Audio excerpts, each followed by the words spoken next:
Hello students, week 14 physics for grade 10, chapter 24 lesson 3, adiabatic processes part 2, textbook page 473 and 474. At the end of the lesson you will be able to describe adiabatic expansion. When a gas is adiabatically expanded, it does work on its surroundings and gives up internal energy and thus becomes cooler. So in case of adiabatic compression, we learned that the gas becomes warmer when it compresses. So here, when it expands, becomes cooler. You can see example here. Blow warm air onto your hand from your wide open mouth. Now reduce the opening between your lips so the air expands as you blow. So what is happening? Adiabatic expansion. The air is cooled. You can try this by blowing air, keeping your wide open mouth, and also if you reduce your opening between your lips. So in these two times you can see the difference. Okay, heat and temperature. The effect of heat and temperature in adiabatic processes. Air temperature may be changed by adding or subtracting heat, by changing the pressure of the air, or by both. We know this actually, we learned. Heat may be added by solar radiation, by long wave earth radiation, by condensation, or by contact with the warm ground. So these are some ways heat may be added.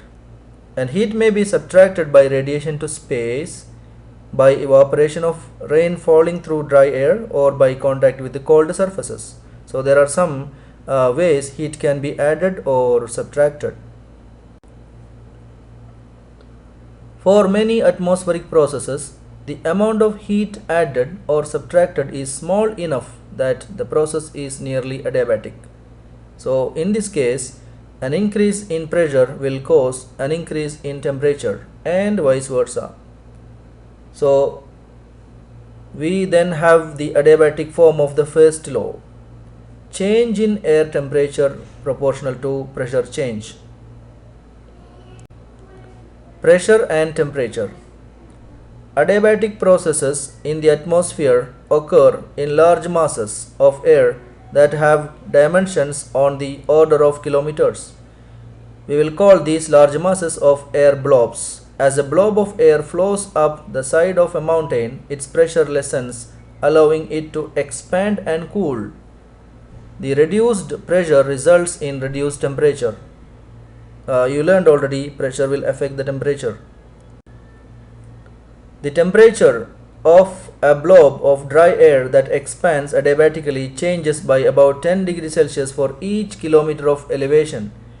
Yeah, because of the difference in the pressure, the temperature will be also differ. So you can see now at ground, if it is 25 degrees Celsius, 1 kilometer above the air temperature can be 15 degree, and then 2 kilometer above it will be 5 degree, then 3 kilometer above minus 5 degree, and then it goes decreasing by 10 degrees. Air flowing over tall mountains or rising in thunderstorms or cyclones may change elevation by several kilometers. So air at 25 degrees Celsius at ground level would be minus 35 degrees Celsius at 6 kilometers. If air at minus 20 degrees Celsius at an altitude of 6 kilometers descended to the ground, its temperature would be a roasting 40 degrees Celsius. So this is actually an opposite process. If the air comes from the top, that is minus 20 degrees Celsius at the top, about 6 kilometers altitude, when it is coming to the ground, descended to the ground, then the temperature would be roasting 40 degrees Celsius. So it would be very high. An example of this adiabatic warming is the chinook, a warm dry wind that blows from the Rocky Mountains across the Great Plains. So it's called actually chinook. Cold air moving down the slopes of the mountain is compressed into a smaller volume and is appreciably warmed. Communities in the paths of chinooks experience relatively warm weather in midwinter. A thunderhead is the result of the rapid adiabatic cooling of a rising mass of moist air. Its energy comes from condensation and freezing of water vapor. So this is another natural example for adiabatic expansion. Okay, you have a question to think. Imagine a giant dry cleaner's garment bag full of air at a temperature of minus 10 degrees Celsius, floating like a balloon with a string hanging from it 6 kilometer above the ground. If you were able to yank it suddenly to the ground, what would its approximate temperature be? Can you find the answer? Okay.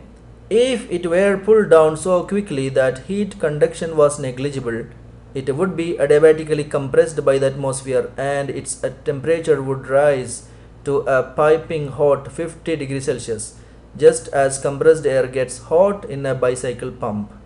So it should be a quick process even. So if you pull very slowly, it may not be effective as we discussed here. Okay, can you answer this question? What is the effect of adiabatic compression on a gas? Thank you and see you next time.